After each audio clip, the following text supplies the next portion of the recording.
खरं तर ही मागणी विरोधी पक्षांनी लावून धरली होती. आम्ही सारखी आंदोलनं करत होती, विधानसभेमध्ये भाषणं करत होतो, जाहीररित्या मागणी करत होतो की जातीय जनगणना झालीच पाहिजे. असं आहे की मला फार पूर्वी बहुजन पार्टीचे जे नेते होते काशीरामजी यांची एक घोषणा आठवते, जिसकी जितनी संख्या बारी उतनी उसकी जिम्मेदारी. हे आरक्षणावरनं जे लोक ह्याला का त्याला का ह्याच्या कशा याला कशासाठी, माझं म्हणणं एकदा स्पष्ट होत्या ना.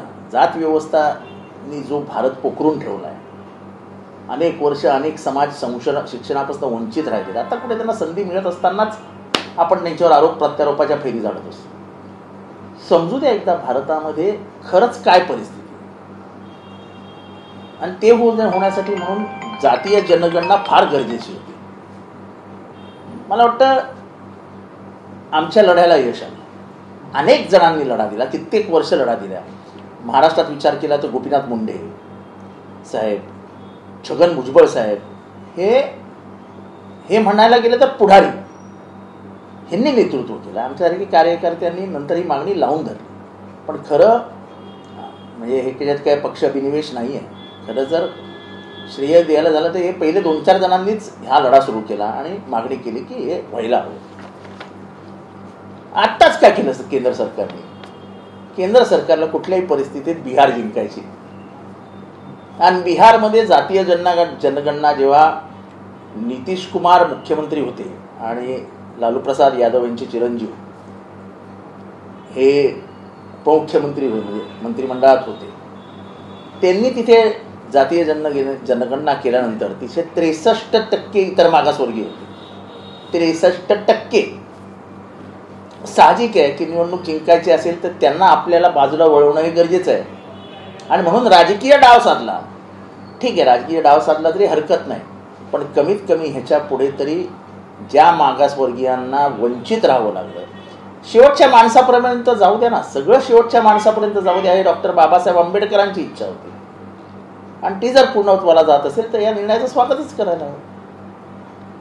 आणि म्हणून या निर्णयाचं जाहीर झाल्या मी स्वागत केलं. आणि समाजहिताचा निर्णय आपल्याला मान्य असो अथवा नसो, जात व्यवस्थेने भारताचा सत्यानाश करून टाकला होता.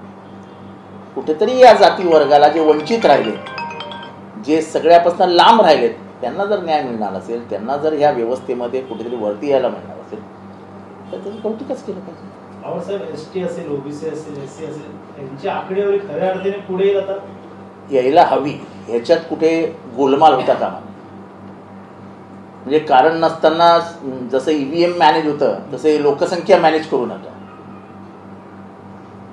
नाही म्हणायचं सगळं मॅनेज करायचं, तसं कृपया या जाती व्यवस्थेमध्ये करू नका, एवढीच माझी विनंती असेल. आर्थिक, शैक्षणिक आणि आरक्षणावरती यामुळे चांगला परिणाम होतो. प्रश्न आहे की कळू द्या ना प्रत्येकाला की भारतामध्ये जातीची परिस्थिती काय आहे, शेड्यूल्ड कास्ट किती आहेत, शेड्यूल्ड ट्राईब किती आहेत, इतर मागासवर्गीय किती आहेत, हे कळू द्या ना. एकदा स्पष्टता येऊ द्या. समाज व्यवस्थेमध्ये ओबीसी किती, जर बिहारमध्ये समाज व्यवस्थेमध्ये जर 63% ओबीसी असतील तर पुढचे 25% SC ST पकडा, कितीवर गेले? 88% गेले. म्हणजे मागासवर्गीयांची बिहारमधली संख्या ही 88% असेल तर त्यांच्या नोकरीमध्ये किती सहभाग आहे, त्यांच्यातले किती जण IAS आहेत, त्यांच्यातले किती जण जजेस म्हणजे न्यायाधीश आहेत, एकदा तपासणी होऊन जाऊ द्या ना. माझं तर इथपर्यंत मत आहे, मला न्याय पाहिजे ना, तर मग न्यायपालिकेमध्ये सुद्धा आरक्षण असलं पाहिजे. जोपर्यंत ज्याचं जळत नाही ना तेपर्यंत कळतच नाही. बाबासाहेब आंबेडकरांच्या हातनं संविधान का आलं, तर शोषण काय असतं हे त्यांनी स्वतः अनुभवलं होतं. त्यांच्या आईला झालेला त्रास, त्यांच्या वडिलांना झालेला त्रास, त्यांना झालेला त्रास, त्या माणसाला वर्गाच्या बाहेरच बसवलेलं, वर्गात येऊच दिलं नव्हतं. त्यांनी शेवटी संविधान लिहिलं आणि सगळ्यांना समानता आणली. जोपर्यंत जळत नाही तोपर्यंत कळत नाही. आधी जळलं पाहिजे, मग कळलं पाहिजे. त्याच्यामुळे व्यवस्थेमध्ये जिथे जिथे न्याय द्यायचा आहे तिथे तिथे ती माणसं हवी आहेत ना ज्यांना जळलंय, ज्यांना ह्यांचा दाह लागलाय, ज्याच्या आगीचे चटके ज्यांनी सोसले तेच न्याय देऊ शकतात. सत्ताधाऱ्यांचं म्हणणं आहे की काँग्रेस इतके दिवस काय केलं, 60 वर्ष काँग्रेस सत्तेत होती, मात्र त्यांनी हे बघा आता कोणी काय केलं काय नाही केलं, तुम्ही केलंय ना, आता त्याचं कौतुक करतोय आम्ही तर करा ना. आमचीच मागणी होती, तुम्ही नाही नाही म्हणत होते. कारण का जातीयवाद पेटून कधी बाहेर आला तर 2014 नंतरच धर्मद्वेष आणि जातीद्वेषाला सुरुवात झाली. धर्मद्वेष वाढला कधी? 2014 नंतर या देशामध्ये धर्मद्वेष इतका द्वेषाने वाढायला लागला. ओबीसी विरुद्ध मराठा कधी पेटवलं? हे आल्यानंतरच पेटलं ना. एवढी वर्ष कधी पेटलं होतं का ओबीसी विरुद्ध मराठा? यांनी पेटवलं बरोबर. आता पेटवलंच आहे तर होऊन जाऊन द्या एकदा संख्या कोण किती आहे. दबाव टाकला नसता तर कुठेतरी हा निर्णय अजून दबाव टाकल्यामुळे हा निर्णय आला असं मला वाटत नाही.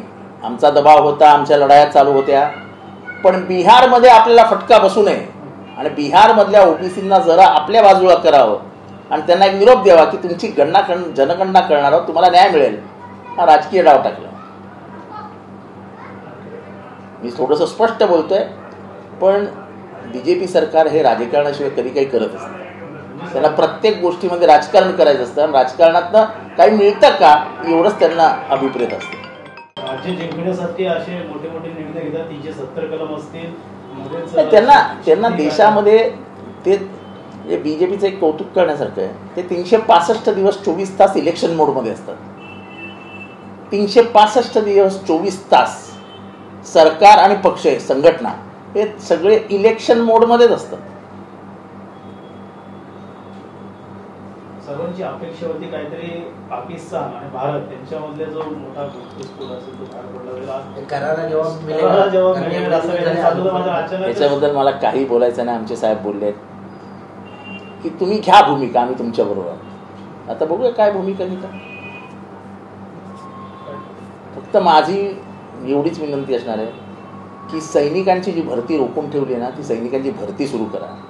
ह्याच्यातनं आज पहलगामला 24 मेले आहेत, पण ह्याच्यातनं एखादा राज्याचा तुकडा पडेल आणि आपल्या हातातनं आपली भूमी चालली जाईल. कैबिनेट की बैठक हुई है केंद्रीय, आज जो निर्णय हुआ है उसका मैं स्वागत करता हूं. केंद्र सरकार ने जो निर्णय लिया है, हमने बहुत सारे आंदोलन किए हैं. महाराष्ट्र में देखा जाए तो दिवंगत नेता गोपीनाथ मुंडे जी, हमारे नेता छगन भुजबल जी और बहुत सारे ओबीसी नेताओं ने ये जाति जनगणना के ऊपर बड़ी लड़ाई लड़ी है. लालू प्रसाद यादव जी, और सबसे महत्वपूर्ण भूमिका इसमें याद करने जैसी है वो है काशीराम जी, जो बहुजन समाज पार्टी के नेता थे, बामसेफ के नेता थे, पूना में काम करते थे. तभी से उनकी वो एक बात बोला करते थे, कहा करते थे कि जिसकी जितनी संख्या भारी उतनी उसकी जिम्मेदारी. संख्या के बल पर जिम्मेदारी तय करो. आज कहाँ है पिछड़ा? आईएएस में पिछड़ा है. सबसे बड़ी बात है कि न्यायपालिका में कितने पिछड़े लोग हैं? पिछड़े समाज के कितने लोग न्यायपालिका में? कोई नहीं है, कोई प्रतिनिधित्व ही नहीं है.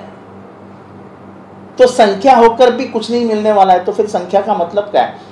तो इसके लिए संख्या जान लो कि भारत में कौन कितना है और कौन कहाँ बैठा है.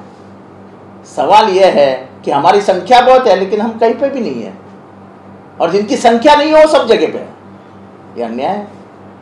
और इसलिए मैं केंद्र का अभिनंदन करता हूं कि मेरा मानना है कि बिहार के चुनाव को मद्देनजर रख के इन्होंने ये निर्णय लिया है कि ओबीसी जो बिहार में 63% है, 63% है, और ये नीतीश कुमार और लालू प्रसाद यादव के तेजस्वी यादव, इन्होंने जो निर्णय लिया था जातीय जनगणना का राज्य स्तर पे, उसमें 63% ओबीसी घोषित कर दिया था उन्होंने.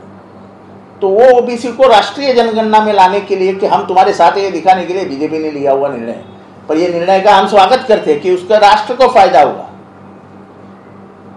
और इस हिसाब से देखा जाए तो एक अच्छा निर्णय आ गया. सच आंकड़ेवारी सामने आएगी, आनी ही चाहिए. मेरा सिर्फ इतना ही कहना है कि भाई ईवीएम जैसा गोलमाल मत करो. इसमें भी गोलमाल कर दोगे तो पूरे भारत का ही खात्मा हो जाएगा.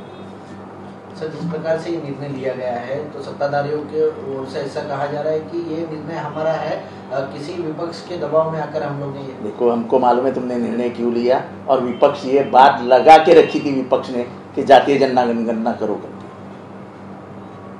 विपक्ष ने। और क्योंकि 2014 के बाद ही ये इस देश में फिर से एक बार जातीय द्वेष उभर के बाहर आया था, दलितों के ऊपर अत्याचार बढ़ गए थे,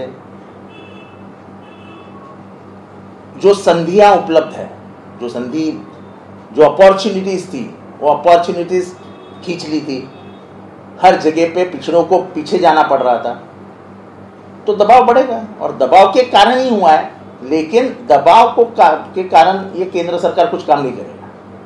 ये केंद्र सरकार 24 घंटा 365 दिन चुनाव ही सोचती है, तो अपना बिहार का चुनाव मद्देनजर रखते हुए ये निर्णय लिया गया है। सर, सत्ताधारी ये भी कह रहे हैं कि कांग्रेस 60 साल सत्ता में थी, लेकिन उन्होंने कांग्रेस सत्ता में थी, ऐसा है, ऐसा कहना कि वोट बैंक के लिए कर रहे हैं। देखो, ऐसा है, हमारा कुछ बोलना नहीं है। चलो, आपने अच्छा काम किया है ना, तो हम आपका अभिनंदन भी कर रहे हैं ना। हमने थोड़ी कोई शब्द चुरा के रखे मुंह में, हम आपका अभिनंदन ही कर रहे हैं।